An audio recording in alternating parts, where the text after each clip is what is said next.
Hulk রাতে বাড়িতে খাবার খাচ্ছিল।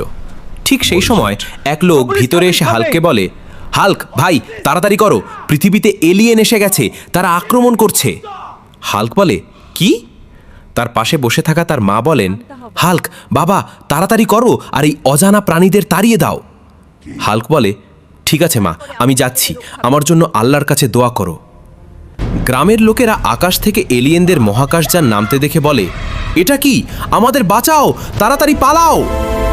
ঠিক তখন এক পেশিবহুল বডি বিল্ডার এলিয়েন মহাকাশযান থেকে বের হয়ে বলে, তোমরা কতক্ষণ পালাবে? আমরা এখনই পৃথিবী দখল করে নেব। হাল্ক বলে, এই বেগুন, তুমি কি আমাদের পৃথিবী দখল করবে? আগে নিজেকে বাঁচাও। এলিয়েন আর হাল্কের মধ্যে লড়াই হয়, কিন্তু এলিয়েন হাল্ককে ফেলে দেয়। তারপর হাল্ক বলে, বন্ধুরা দয়া করে লাইক এন্ড সাবস্ক্রাইব করো এবং এই পৃথিবীকে বাঁচানোর জন্য আমাকে উৎসাহ দাও। তারপর হাল্ক উঠে দাঁড়ায় এবং এলিয়েনকে মারতে মারতে বলে, এই বেগুন নাও। হাল্ক সব এলিয়েনকে মারধর করে তাড়িয়ে দেয়। এলিয়েনরা তার পায়ের কাছে পালায়। তারপর হাল্ক বলে, আসো কমিনে, এখন কি তোমাদের পৃথিবী চাই না? সবাই হাল্ককে কাঁধে তুলে নেয় এবং বলে, হাল্ক এলিয়েনদের তাড়িয়ে দিয়েছে।